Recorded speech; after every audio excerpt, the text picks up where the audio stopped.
toute façon, tu peux pas lutter contre une vague aussi grosse. 1 milliard de personnes aujourd'hui dans le monde qui utilisent ChatGPT, c'est bon, c'est réglé, ils sont là. Cette population-là, qui est quand même la grande majorité des gens, se fait berner. Du coup, on est obligé de légiférer. Les content managers dans les grands groupes aujourd'hui n'aiment pas du tout ChatGPT parce qu'ils aiment rédiger, et on comprend. Tu trouves que le modèle est bon, mais la mise en application est un peu trop utopique. Aujourd'hui, tu sors un tube qui fait 3 millions de streams. Demain, il y a peut-être un gamin dans sa chambre qui va faire un remix et qui fera 100 millions de streams.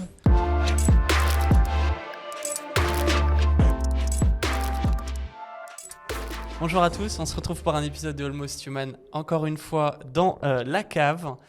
Je suis aujourd'hui avec Antoine. Antoine, on s'est rencontrés aussi sur le groupe WhatsApp un peu bizarre. C'est même Antoine qui a créé le groupe WhatsApp IA dans lequel il y avait Fred quelques épisodes avant. Et en fait, Antoine, je l'ai vu pour la première fois sur Instagram avec une vidéo super drôle où il se foutait de la gueule des fake podcasts. Et j'ai trouvé ça génial. On est rentré en contact et il se trouve qu'il est consultant en innovation IA, quelque chose comme ça. Il saura mieux se présenter que moi. Bonjour Antoine, Salut. Est-ce que tu peux te présenter ? Ouais, bah déjà merci de m'avoir invité, c'est hyper sympa, je suis content d'être là. Avec plaisir. Écoute, comment me présenter en 2 mots ? Donc oui, en effet, tu m'as présenté sous l'aspect comique de ma personnalité. En réalité, moi, j'ai fondé 3ème Web, cofondé avec mon ancien associé. 3ème Web, qui est une agence de conseil autour des nouvelles technologies, et on fait principalement de la sensibilisation aux nouvelles technologies. Et on met en place des projets. Aujourd'hui, on fait du consulting, on fait de l'audit, on fait plein de choses. Et donc, on a commencé avec le Web3. Ça a bien marché. On a travaillé avec des grands groupes qui étaient plutôt contents de notre travail. Et de fil en aiguille, comme ça, on a multiplié les projets. Et aujourd'hui, ce qu'on fait, c'est principalement autour de l'intelligence artificielle. On sensibilise beaucoup les collaborateurs dans les entreprises parce qu'on pense que c'est très, très important que les entreprises sensibilisent leurs collaborateurs à tout ça. Que tu aies de l'adhésion. Et ouais, qu'il y ait de l'adhésion. Alors l'adhésion, pour moi, il y en a. C'est plus une question, mais c'est plutôt que ce soit pas juste une adhésion. Ok, on a testé ChatGPT et puis on est un peu déçu parce que je lui ai demandé comment être millionnaire en 10 étapes et ça s'est arrêté là. Donc voilà, nous on va un peu plus loin. On essaye de montrer que c'est un outil qui a un vrai enjeu sociétal demain. Pour le marché du travail, pour les entreprises d'un point de vue concurrentiel, mais aussi pour la créativité, la productivité. Il y a plein de choses et qu'il faut prendre le temps de sortir la tête du guidon parce que les gens pensent s'y être intéressés. Ils disent bah oui, j'ai regardé, et en fait ils ont leur réunion, ils ont leur projet en cours et ils passent la semaine à bosser sur leur sujet actuel, et donc ils prennent pas le temps de vraiment voir à quel point ils pourraient gagner du temps et de la créativité grâce à ces outils. Et c'est ça qu'on essaie de leur faire faire. Ouais, en fait, tu te rends compte que c'est dommage, les gars, si vous investissez 5 heures de votre journée à faire un process, vous allez en gagner 1 par jour sur le reste de votre vie. Pourquoi vous ne le faites pas, en fait ? Exactement. Okay. Et ce qui est hyper intéressant, c'est que ça touche tous les corps de métier. C'est vraiment, aujourd'hui, nous, on se rend compte qu'on peut faire gagner du temps, bien sûr, à des cadres sup. On a toujours l'impression que c'est ces gens-là en premier que ça va toucher. En fait, un technicien qui envoie des devis 4 fois par jour en plomberie, ce mec-là, s'il gagne 10 minutes par devis pour rédiger son email, à la fin de la semaine, il a gagné plusieurs heures. Et ça, c'était hyper précieux de s'en rendre compte.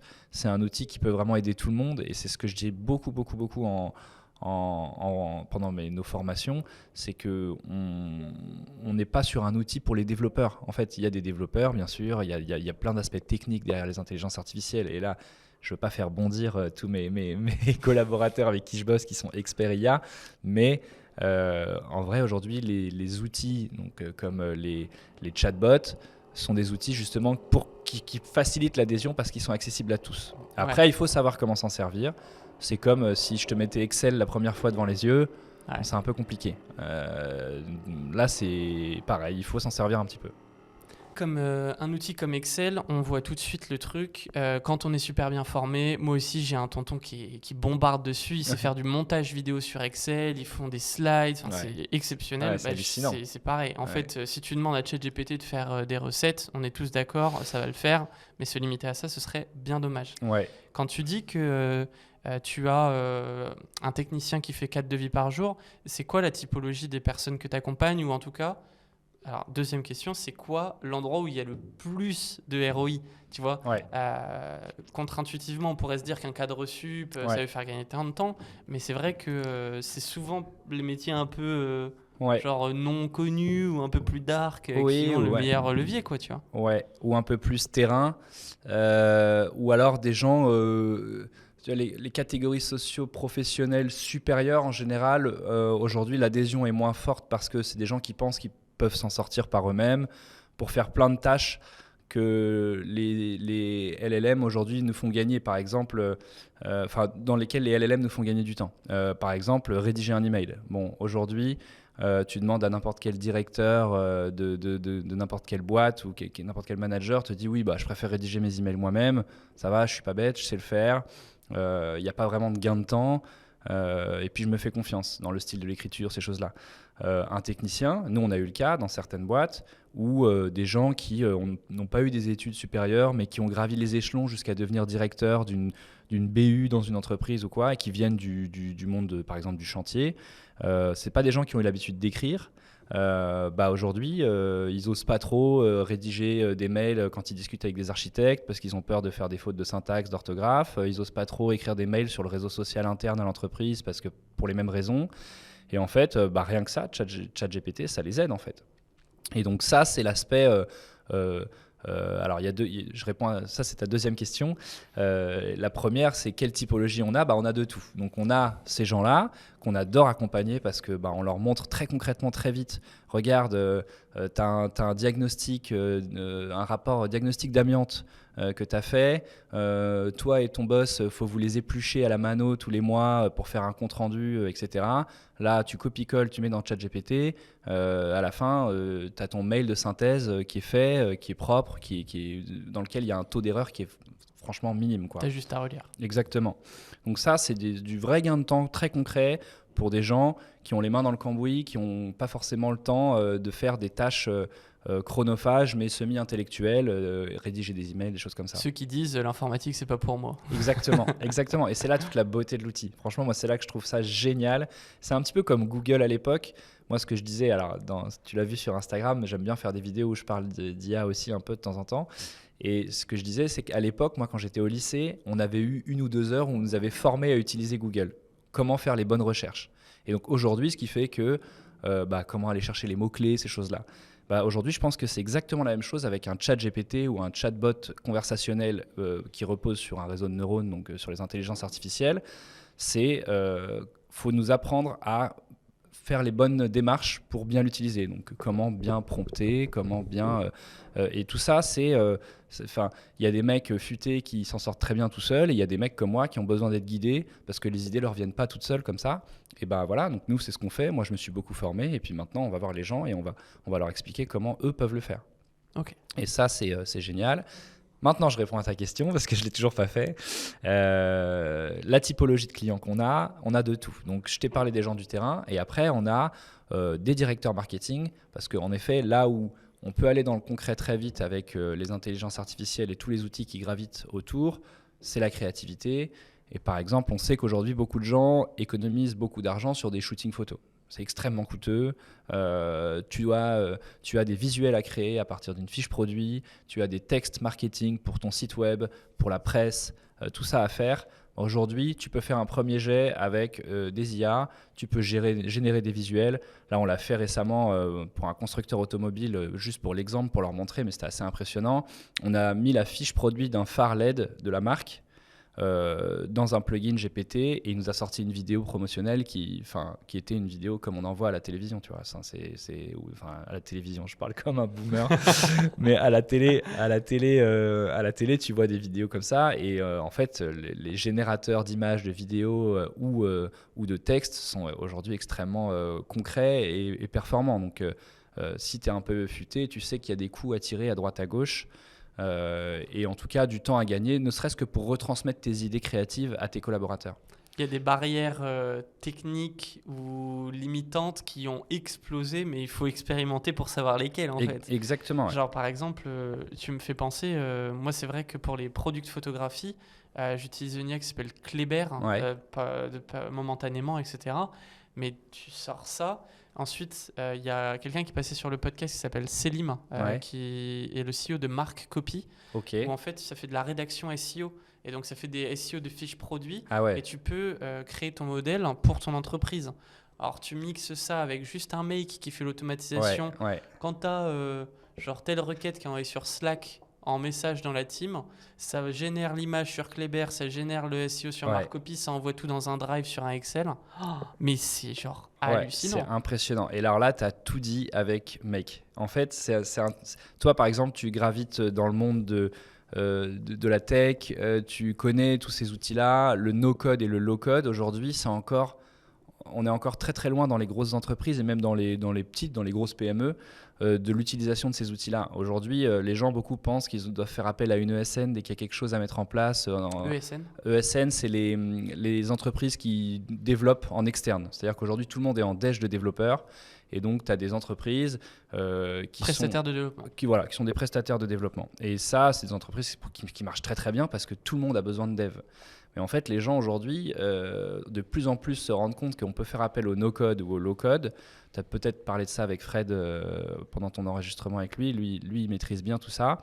Et ça, donc des outils comme Make ou Zapier, dans les grands groupes, quand on leur montre, tu connectes Notion avec GPT, ça te génère tes mots-clés SEO, ensuite ça revient les prendre dans Notion via Make, ça demande à partir de ce mot-clé de rédiger une trame d'article, ensuite ça la met dans Notion, après ça revient la prendre, ça te l'envoie, machin, et puis tu rédiges un post LinkedIn, 3 tweets et une trame d'article en ayant appuyé génial. sur Play, tu vois. Et ça, tu montres ça à un directeur marketing, il dit « Ah ok, pas mal ». Après, bien sûr, il y a des limites. Les content managers dans les grands groupes aujourd'hui n'aiment pas du tout ChatGPT parce qu'ils aiment rédiger et on comprend. Mais ça te donne plein d'idées, ça te permet de gagner du temps sur plein de choses. Je rebondis sur les content managers et ensuite je réponds. Ouais, C'est vrai que tu as beaucoup de gens qui vont dire ah oui mais regardez monsieur le CEO, moi content manager c'est quand même mieux écrit. Mais il va Ouais. dire oui mais toi tu me coûtes 70 000 en fait. voilà, Mec, exactement. là ça m'a coûté 16,99 par mois pour GPT+, et puis 50 € de token. Et ça peut faire beaucoup d'autres choses que écrire. Et ouais. Et la réponse que je voulais donner, c'est que est-ce que, si on revient sur la typologie des clients, est-ce que, je pense que la réponse y est directe, mais tu n'as pas forcément besoin de révéler autant. S'il y en a qui demandent, des clients qui vont te dire mais comment vous faites, et tu vas peut-être leur montrer le process, le setup, et tu factures, Ouais. j'imagine, différemment que le gars artisan qui te dit moi tant que ça marche. Tu vois. Ouais, alors il y a des gens lui, comme ça. tu vas faire le taf et le mec, tu vas lui sauver la vie en fait. Exactement. Tu veux que je réponde tout de suite? Ouais. Ouais, si tu veux. Exactement. Ça, c'est très intéressant comme question. On a les gens qui te disent moi, je m'en fous, je veux que ça tourne. Et dans ces cas-là, c'est pour ça que moi, le groupe WhatsApp dont tu as parlé au début, c'est pour ça que je l'ai créé. C'est que je me suis rendu compte, moi, je suis un bon vulgarisateur. Je suis bien pour faire le show pendant les formations, pour intéresser les gens. Mais techniquement, je vais pas dire que je suis une fraude dans les IA, tu vois, mais je suis pas un expert. Et d'ailleurs, je veux pas l'être parce que c'est la manière, c'est mon meilleur outil, c'est ma plus grande force de ne pas être expert pour pouvoir parler à tout le monde. En fait, un expert, très vite, il peut perdre les gens s'il est trop dans son expertise. Et il peut avoir des œillères sur certaines choses. Donc, moi, ça, c'est ma force. Et donc, quand il y a des outils très concrets et des gens qui veulent quelque chose en disant moi, je m'en fous, je veux que ça tourne, je fais appel à une galaxie d'experts de qui je me suis entouré. Donc, tu as Frédéric Ramet que tu connais, mais tu as tous les autres sur le groupe. Et en fonction du projet, je dis voilà, est-ce que tu peux me développer ça?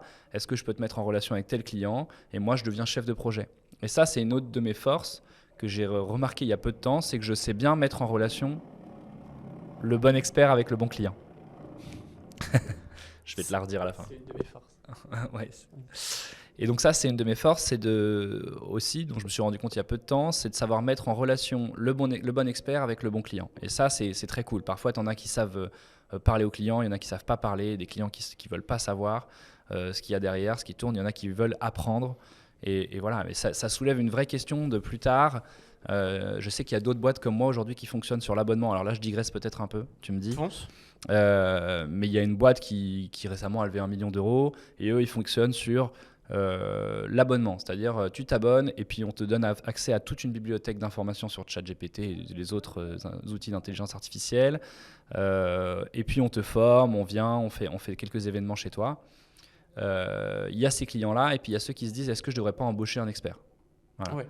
Et en fait, on a la même question que pour les développeurs. Et c'est pour ça que les ESN, ces prestataires externes de développement, existent. Et peut-être que dans les IA, aujourd'hui d'ailleurs, il y en a qui m'ont contacté et qui s'intéressent à se dire on voudrait bien ouvrir une branche intelligence artificielle parce qu'on a des demandes. Et bah oui, les mecs maîtrisent un petit peu Python, donc il y a quand même le langage important dans les intelligences artificielles, LangChain et compagnie, mais c'est pas... tu vois, moi j'arrive vite à un stade de tolérance sur ces sujets-là très rapidement, et eux aussi. Et en fait, là, il faut confier ça à quelqu'un qui a les skills, et puis qui puisse être dirigé par un chef de projet. Et puis en qui t'as confiance. Exactement. Je vois du coup à peu près ton activité. Je voulais te parler du modèle AAA, Automation Agency, AI Agency. Ouais. C'est un peu en tendance en ce moment. Avant, c'était le SMMA, Social Media Marketing Agency. Ouais. Maintenant, c'est le AAA. Ouais. Est-ce que tu vois ça arriver comme une autre vague dropshipping, SMMA, machin? Ou est-ce que toi, vu que Troisième Web, ça a été lancé quand même il y a beaucoup plus de temps, c'est une agence de conseil qui fera de l'innovation dans le digital, et que si demain il y a une nouvelle techno, ou si hier il y en avait une, vous vous formerez, tu prendras de nouveaux experts, ou tu penses qu'il faudrait plutôt faire une agence sur chaque focus, tu vois? Alors, la question, c'est est-ce qu'il faut faire une agence sur chaque focus ou qu'est-ce que je pense Qu'est-ce que tu penses des AAA et comment est-ce que toi tu le vois avec Troisième Web, comment vous vous placez, tu vois? Vaste sujet. Alors, les AA, le mot automation, en fait, disons que j'y crois bof, dans le sens où je me dis oui, tout fonctionne et tu peux gagner beaucoup de temps et c'est des agences qui aujourd'hui ont un super marché devant elles. Par contre, je suis persuadé que l'humain reste l'humain et que les clients voudront quand même à la fin avoir le contrôle sur certaines choses. Donc moi je crois beaucoup plus à un mix entre l'automatisation via les intelligences artificielles et le conseil et l'expertise humaine. Donc tu peux avoir la mise en place de projets. Enfin, nous, c'est ce qu'on fait en fait. On oriente, on fait des audits, on voit comment vous bossez et voilà ce qu'on pourrait mettre en place chez vous. Mais gardez quand même votre ADN, gardez quand même le contrôle sur les choses parce qu'on n'est pas encore au stade où les boîtes tournent toutes seules, quoi. Ouais, parce qu'il y a vraiment ce truc-là un peu sous-jacent et tu l'as soulevé dans ta réponse, mais moi je veux scaler, mais je veux travailler 1 heure par jour sur mon agence depuis Bali, comme il y a eu avec les SMMA, comme il y a eu avec le dropshipping. En fait, tu trouves que le modèle est bon, mais la mise en application est un peu trop utopique de se dire, ça va tourner. Moi, la question, et là, c'est vraiment pas une question d'expert, mais la question, pardon, je t'ai coupé d'ailleurs. La question, c'est si on fait tout ça, demain, en fait, le moindre contenu qu'on va croiser, la moindre production créative ou autre qui sera sur Internet, on se dira, c'est pas fait par l'homme, ou alors tout est automatisé. Et du coup, est-ce que la confiance sera toujours là, tu vois? Tu sais plus qui est qui fait quoi. Tu vois, moi, exemple, c'est un peu, je digresse encore une fois, mais ce matin, j'ai vu une vidéo de Zemmour qui réagit aux IA.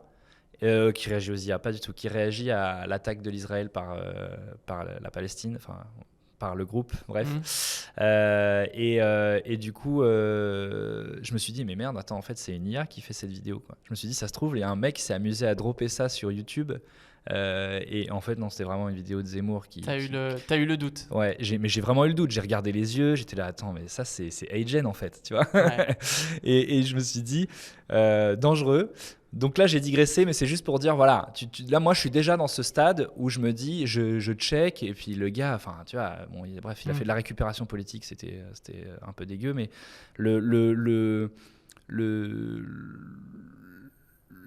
AAA, je pense que on n'arrivera pas au stade où voilà. Par contre, il y a un marché comme le dropshipping, tu l'as dit. Et moi, je trouve que le dropshipping, c'est génial pour les gens qui sont des entrepreneurs qui ont peu de moyens, qui viennent pas d'un milieu social où on a accès aux études facilement, où on a accès à plein de choses.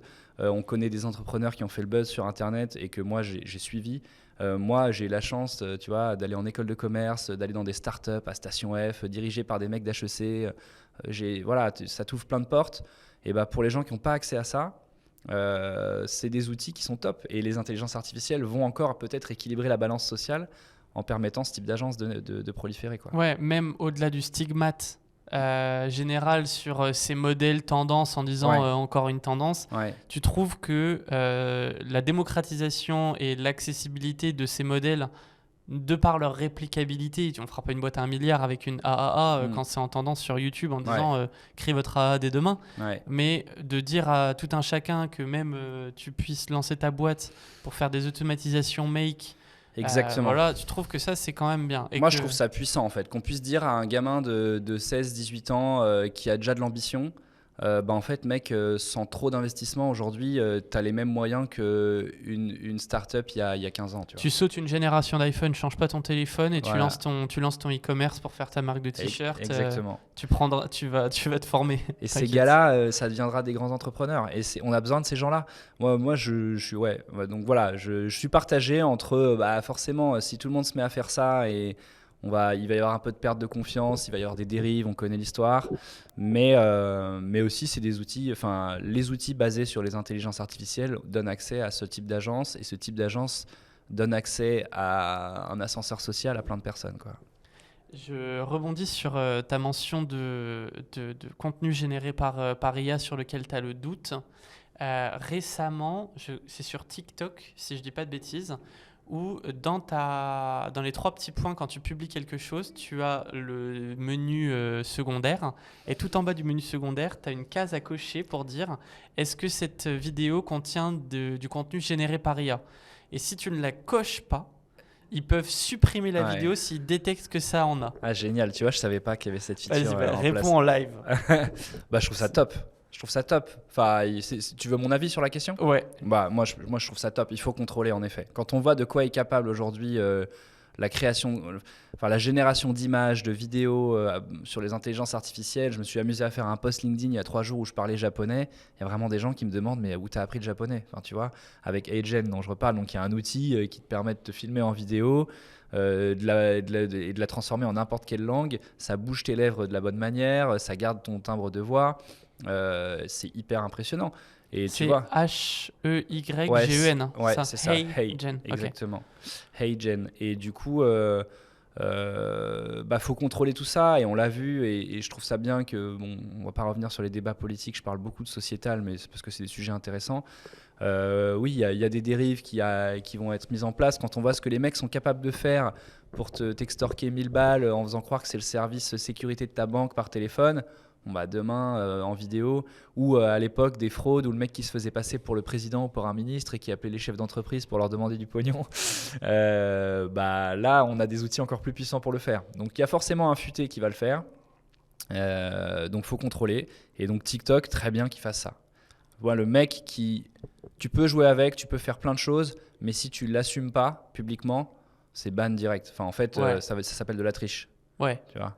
En fait, ce que c'est en train d'avouer, c'est que c'est un unfair advantage et que une population qui n'est pas éduquée à ce niveau, ou qui n'a pas éduqué son œil à recommettre, ou son oreille maintenant, ou n'importe quoi, ou sa lecture cognitive à ce qui est généré par IA ou la reconnaissance de patterns, cette population-là, qui est quand même la grande majorité des gens, se fait berner. Du coup, bien sûr, on est obligé de légiférer. Exactement.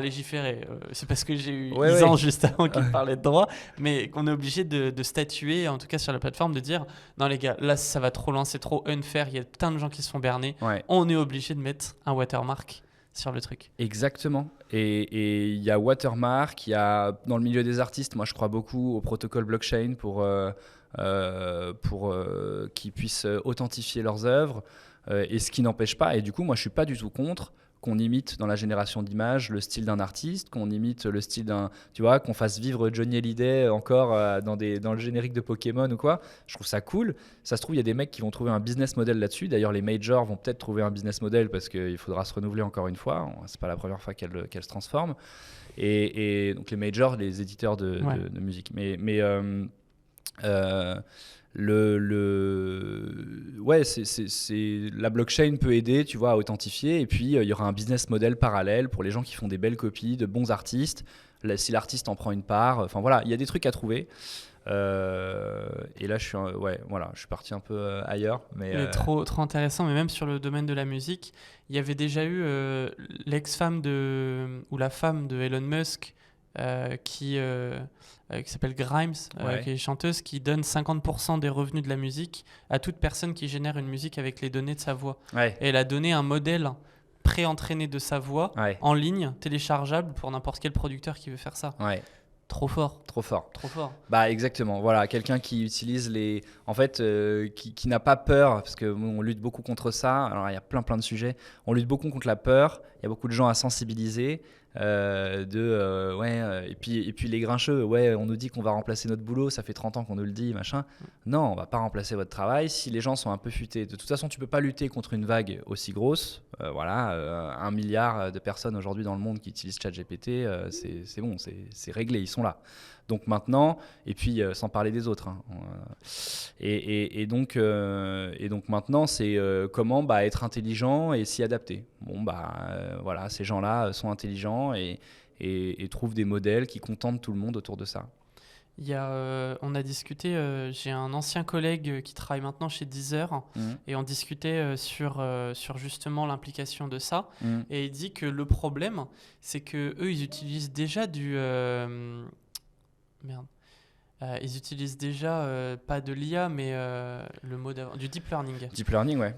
Pour générer les playlists, quelles musiques vont sortir après et que en fait cette utilisation de l'IA, ils l'ont déjà implémentée et du coup ils veulent pas surfer sur la vague de juste changer le naming pour essayer de faire croire qu'ils ont sorti une nouvelle feature. Ce que d'autres ont fait. Exactement. Mais en même temps ils ont pris un retard sur certaines choses où il y a des plateformes comme SoundCloud qui ont dit ok les gars, nous il n'y a pas de problème. Mettez telle musique refaite par tel artiste et allez-y. Et aujourd'hui, justement, on enregistre, je viens de publier la vidéo et je pense que c'est pour ça que tu fais la référence Johnny chante Pokémon. J'ai fait une react pour tester justement plein d'outils sur ça. Et on a testé un truc avec ma copine où on a généré une musique de Billie Eilish chantée par Angèle. Le résultat était tellement bluffant que pour le montrer, j'ai fait juste une vidéo de 4 minutes 30 avec une image et j'ai mis l'audio en ligne sur YouTube en mode, tu sais, dark YouTuber qui poste le remix, machin, entre parenthèses, voilà, tu vois. Et qui faisait des centaines de milliers de vues à l'époque. Donc j'ai foutu ça sur une playlist cachée au fond de ma chaîne YouTube, mais je l'ai mis en ligne en mode, je veux montrer le résultat final aux gens, ne serait-ce que pour éduquer leur oreille, tu vois, à dire, ah ouais, là, les respirations, elles sont mécaniques. C'est ça. Je pense que c'est toute une histoire d'éducation. Mais alors, tu parles d'éducation, et là, le sujet est intéressant aussi, c'est que à quel point on va pouvoir être éduqué. En fait, les modèles d'intelligence artificielle, le but, c'est d'apprendre, beaucoup apprendre, et ils apprennent constamment. Et là, on continue à leur faire apprendre, et donc jusqu'à un stade où ils seront meilleurs que nous pour cacher les erreurs, la vérité. Tu vois, moi, c'est pour ça qu'aujourd'hui, je doute quand je vois une vidéo d'un politicien qui réagit à une guerre en disant des trucs dingues, et je me dis attends, c'est une IA, tu vois. Et là, en l'occurrence, c'était pas le cas, mais voilà, du coup il faut je pense qu'il y a un moment où on pourra plus. Tu es en train de dire qu'en fait il y a un moment où la différence qui nous est perceptible actuellement ne la sera tellement plus que ce sera trop. Exactement, et c'est là où je comprends qu'il faille légiférer. Il faut le watermark. Voilà, il faut le watermark, il faut légiférer, faut entraîner des modèles à détecter les modèles. Et je pense que en vrai, je te rejoins et je suis d'accord avec toi. Personnellement, j'ai vu cette feature-là en mode genre relou, mais je comprends que ce soit fait en amont parce que si c'est fait trop tard, ce sera pas accepté. Et alors voilà, dans le cas de Deezer ou SoundCloud, Moi, je trouve que Deezer, ils auraient dû malheureusement jouer le jeu et pas changer le nom et dire on fait de l'IA, on fait semblant, mais dire les gars, on bosse sur l'IA, on y va. Parce qu'en effet, quand il y a des vagues à surfer, il faut les surfer. Là, c'est juste d'un point de vue marché, quoi. Mais là, c'est sûr qu'il y a des réunions chez les majors en Ouais. mettant 50 artistes autour de la table et en disant Qu'est-ce les qu'on gars, fait? laissez-nous faire des remixes entre Ouais. tous vos Ouais. voix et vous prenez un pourcentage en fonction du Exactement. nombre de phrases. Je sais pas, s'il y a 100 phrases dans la musique, toi t'en as 20, t'as 20% des commissions. C'est tu ça, mais ce qu'il faut leur dire aux artistes, c'est aujourd'hui tu sors un tube qui fait 3 millions de streams, demain il y a peut-être un gamin dans sa chambre qui va faire un remix et qui fera 100 millions de streams. Bah, celle de Angèle qui Ouais. chante Sayan de Ouais, Gazo. ouais. Je suis désolé, Voilà. mais le mec il est trop fort. S'ils sont intelligents, les mecs, ils arrivent à trouver le gars qui a fait ça, ils légifèrent et avec de la blockchain ou autre chose, mais ils peuvent faire en sorte que l'artiste prenne un pourcentage, prenne Ouais, il des certifie, royalties. quoi. Ouais, voilà, Ok. il certifie. La SACEM devrait bosser là-dessus aussi. Ouais. Mais c'est Ouais. vraiment des sujets qui sont genre de l'usage Mm. d'abord qui en fait font comprendre aux majors, aux gens qui légifèrent, Voilà. qui sont en retard total. Exactement. C'est l'usager, c'est Bah, comme si en fait au final le mec qui innove c'est le gamin de 16 ans qui a une Bien idée sûr. à qui on a donné la possibilité grâce à des tutos YouTube et Mm. des outils à 10 € par mois de faire des trucs Bah absolument ouais. incroyables. Parce que lui, il est pas en réunion toute la semaine. Lui, il joue il joue il avec expérimente. l'outil, il expérimente. Et donc c'est ces gens-là qui innovent. Après, faut pas exagérer. Bien sûr, les entreprises font plein de belles choses et ils ont des pôles innovation très performants. On parle avec certains d'entre eux, mais voilà, Enfin, nous, on a vraiment tout type de projet, du très simple au très complexe, et on voit que oui, il y en a qui ont encore pas beaucoup d'ouverture d'esprit sur ce qui est en train d'arriver, mais ils n'auront pas le choix. En fait, moi, je pense que c'est comme quand le disque a remplacé le vinyle, quand le MP3 a remplacé le disque, quand Google est arrivé sur le marché. Je pense que les entreprises étaient toutes là à dire non, on reste archivage papier, et puis maintenant ils sont tous clients de Google. Donc en fait, demain ils seront tous clients du leader des intelligences artificielles. Ouais. Et voilà, rien ne sert d'avoir peur, réfléchir à comment on s'adapte. Mais ce qui est marrant, c'est que tu fais quand même le parallèle avec des révolutions majeures. Ouais. Bah, tu penses pas que c'en est une? Ah, moi, je pense Ouais. clairement. Ouais. Mais tu vois, par exemple, je pense que ce qu'a loupé le Web 3, Mm. c'est l'adoption Ouais, générale. exactement. Alors que l'IA, ce qu'elle a réussi, c'est qu'elle a démarré par ça. Exactement. T'as Et, tout- et je pense Enfin, que, oui, je sais pas si c'était l'adoption générale, mais en tout cas, ce qu'a fait OpenAI, peut-être que c'était volontaire, peut-être que c'était réfléchi, peut-être que c'était juste complètement random Mm. et un ego pur de dire non, on sera les premiers et on va le publier avant les Ouais. autres. Mais peu importe. Ou un ils génie ont fait marketing. ou un génie marketing. Mm. Ils ont fait un truc, ce qui leur a coûté, je sais plus combien de millions par jour pour laisser tourner les, Ouais. modèles. Et c'est ça qui a fait l'adoption générale. Exactement. Et tu vois aujourd'hui, Google, j'entendais dans un de tes épisodes, j'ai oublié son nom, le média IA qui existe depuis 2019. Ilyes, merci. Ilyes qui disait que Google était sûrement en avance sur ChatGPT et qu'en fait... Mais qui le disait pas. mais qu'ils ne le disaient pas, voilà. Ça fait depuis 2017 qu'eux, ils ont sorti les mêmes travaux. Soit c'est un loupé sur le marché, soit c'est tu peux pas t'y attendre. Il y en a un qui arrive sur le marché, un nouvel acteur qui bouscule tout le monde, et c'est ce qui fait bouger les lignes, tant mieux. Mais oui, aujourd'hui, c'est une révolution majeure dans le sens où, en France, en tout cas, les entreprises commencent à se dire attends, c'est peut-être pas qu'un gadget, tu vois. C'est peut-être pas qu'un gadget, et en fait, comme la génération qui va rentrer en entreprise bientôt, elle est déjà dedans. C'est eux qui vont venir faire accepter ces outils-là à leurs collaborateurs quand ils rentreront dans les entreprises.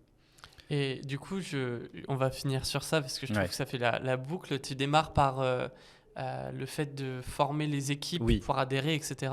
Est-ce que ça te tenterait pas plutôt enfin, pas plutôt, mais aussi en tout cas, de former aussi les étudiants à Alors, mieux se préparer, à arriver, etc. Alors si, ce serait trop bien, mais alors j'ai deux craintes. Déjà qu'ils soient meilleurs que moi. Et deuxièmement, et c'est fort probable, en fait moi j'ai pu parler avec des étudiants, et beaucoup aujourd'hui l'utilisent pour faire leurs devoirs, voilà. Et là c'est un peu flippant, parce qu'en effet, là il faut contrôler un peu les choses. tu peux vite, si tu utilises mal un modèle de génération de texte, enfin voilà, un chat GPT, tu peux vite devenir flemmard sur certaines choses. Alors, ne pas confondre, ça ne fait pas tout à ta place et tu ne deviens pas un légume si tu utilises ces outils-là parce que ça booste ta créativité aussi, de devoir trouver les bons prompts, etc. Mais bon, quand tu as compris la formule pour que ça fasse ta rédaction, tu vas la répéter et au bout d'un moment, tu ne vas plus en effet utiliser ton cerveau. Donc ça, il faut faire un peu gaffe et c'est là où je pense qu'il y a un vrai enjeu dans les écoles et dans les collèges et dans les lycées. C'est leur montrer l'outil, leur dire ok, on va faire des devoirs, vous êtes notés, vous utilisez l'outil de ChatGPT, mais aussi on va faire des devoirs, vous ne l'utilisez pas, et comme avant. Et donc là, il y aura de la matière grise utilisée, et puis il y aura de la matière grise utilisée pour comment maîtriser les IA. Je pense vraiment, et moi je crois beaucoup à ce discours de ce qu'on entend sur Internet, de la France et l'Europe a loupé la vague des réseaux sociaux, a loupé la vague du Web3, a loupé pas mal de trucs où on aurait pu être leader mondiaux parce qu'on a tous les ingénieurs qu'il faut. Là, essayons de pas. Voilà, bon, c'est peut-être déjà trop tard.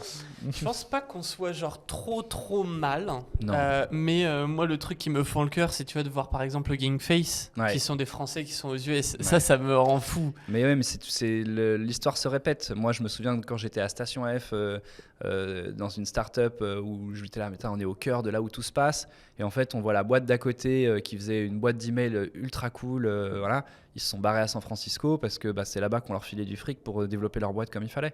Donc ouais, il y a un problème d'investissement en France. Enfin, il y a plus eu là pendant 15 ans, c'était la fête. Là maintenant, on revient à quelque chose de normal. On va voir comment ça se dessine. Moi, je maîtrise pas tout ça, les fonds d'investissement. Voilà, c'est très complexe. Mais en effet, il faut que les investissements se tourne un peu vers la jeunesse dans les intelligences artificielles si on veut pas être à la masse et être encore dépendant tu vois, des GAFA et compagnie, parce que c'est ce qui a fait parler tous les politiciens pendant 10 piges là, donc loupez pas le créneau quoi. Du coup, pour revenir à ta première question où tu me parlais de ce qu'on faisait, tous les projets, etc. On a différents types de projets, donc je te disais avec des techniciens sur le terrain, etc. Et puis ça va donc par des projets marketing, opérationnels, et puis on va jusqu'à des projets où on entraîne des IA qui vont être des psys pour des astronautes qui feront des voyages longs dans l'espace. Et ça, c'est un projet qu'on n'est pas encore en train de faire, mais qu'on va faire. Et là où nous, on se positionne, c'est sur justement du no-code, low-code. Bon, il y aura quand même du code là, mais le but, c'est de proposer à ces entreprises-là une première version à faible coût qui leur permette d'avoir une première ébauche de tout ça. Mais c'est complètement dingue. Ça veut dire que tu vas avoir des personnes qui partent dans les voyages, qui ont des problèmes à eux, qu'ils ont besoin d'extérioriser, mais qui ont peut-être des problèmes de confidentialité ou des problèmes de... Bah ouais, en fait déjà, et c'est ça. D'accessibilité aussi peut-être. Exactement, il y a des gros problèmes d'accessibilité. Si on parle de quelqu'un qui est confiné dans l'espace ou au fond de l'océan, ou je sais pas, pendant plusieurs mois, ces gens-là, comme tout le monde, sont des humains. Aujourd'hui, on ne sait pas comment réagit quelqu'un qui voit plus la Terre, tu vois, voilà, par exemple. Donc, ces gens-là, il faut qu'il y ait un outil qui, en direct, soit capable de détecter des signaux faibles dans la voix, dans le langage, dans le visage, etc. Et de déclencher une séance de méditation, des choses, ou de déclencher une alerte. Exactement. Ouais. Et ça c'est par exemple un projet très intéressant. Il y a des outils comme ça très intéressants qui peuvent être mis en place. Et au niveau du process, par exemple, si on prend ça, j'imagine que tu vas devoir peut-être travailler avec des psys ou travailler avec des psychologues. Alors là, peut-être de pouvoir forcément... partir de l'existant, des bonnes pratiques, même si ça s'applique pas forcément, si on parle pas forcément de ce projet-là, je sais pas si tu as le droit de le révéler ou quoi, mais de manière générale, tu vas forcément, quand tu travailles sur un projet comme ça, tu dois te faire accompagner par le corps médical. Oui, c'est ça. Ou en même, fait, c'est ça. C'est même le corps métier, de manière générale. Le corps métier. Alors là, en effet, je peux pas trop en dire là-dessus, mais c'est eux qui sont venus nous voir, et en effet, oui, il y a des gens qui maîtrisent la psychologie humaine et c'est eux qui ont l'idée de ce projet, qui bossent sur ce projet. Nous, on est juste là pour leur mettre le bon outil dans les mains, quoi, et le développer selon ce qu'ils veulent. Donc, je suis un client, j'ai des problématiques métiers avec des experts métiers, et je vais leur faire en sorte que tout leur savoir-faire, il soit pas perdu, il soit facilement transmis. Exactement. Et que ce soit réintégré dans un besoin concret. Bon, ici l'exemple de l'astronaute, mais ça peut être n'importe quelle autre boîte, quoi. Exactement. Un expert en tuyauterie. Voilà, c'est ce qu'on fait de mieux en fait avec les gens avec qui je travaille, c'est que on vient nous voir, ou alors nous, souvent on vient nous voir et on nous dit voilà, je voudrais développer cet outil. Nous, ce qu'on répond, c'est on vient voir comment vous bossez, on fait un audit, et puis ensuite, on va essayer avec tous les outils qu'on a de vous mettre en place l'outil ultime, entre guillemets, le plus concret possible, qui soit le plus utile possible. Et donc, ça peut être, en effet, pour des techniciens de maintenance dont je te parlais, c'est hyper puissant aussi, mais pour des sportifs, pour des... Enfin, il y a de tout, vraiment, dans tous les secteurs d'activité, mais jusqu'au médical. Moi, récemment, il y a un chirurgien qui m'a contacté pour qu'on puisse créer un modèle, entraîner un modèle qui reconnaisse le débit urinaire de ses patients. C'est quelqu'un qui s'occupe... Oh. Ouais, c'est À passionnant. partir de quoi? D'un flux vidéo de la cuvette De flux sonore, un flux son, enfin, d'une bande son. En Incroyable. fait, lui, il y croit beaucoup, on va voir. Mais tu vois, le gars, il me dit, bah, moi, j'ai quelque chose qui calcule ça à l'hôpital. Donc, mes patients doivent venir, doivent uriner dans cette machine-là qui va dire, bah voilà, il y a tel débit par minute. Et donc, lui, comme il a besoin de voir si les canaux sont trop serrés, s'il y a une malformation, s'il y a des caillots, etc., c'est comme ça que ces machines peuvent calculer ça. Sauf qu'il veut que les patients puissent le faire depuis chez eux. C'est génial. Et donc, il dit, bah, avec un smartphone, on doit sûrement pouvoir le faire. Parce que j'imagine que c'est pas une machine qui coûte 5 000 €, la machine qu'il a à Non, l'hôpital, non. ça prend pas 3 minutes et Ouais. puis ça bloque En fait, la salle d'attente. Enfin, ça exactement. désengorge les hôpitaux. Ça oblige le patient à venir, en fait. Ouais, aussi. Là, on peut Tout con. déshospitaliser le patient si c'est juste pour pisser dans un bocal, tu vois. Enfin, C'est j'exagère, mais... incroyable. Mais oui, mais donc ça, en fait, bah oui, on sait c'est pas le genre si de techno, une fois qu'elles seront faites, tu seras en mode bah, pourquoi c'était autrement avant. Ouais, C'est des exactement. trucs où là, Exactement. l'adhésion est totale.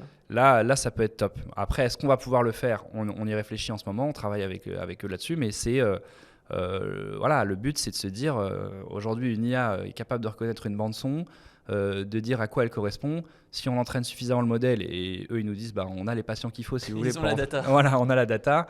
Donc, go, c'est parti, quoi. Et ça, ouais, on y croit beaucoup qu'on va y arriver.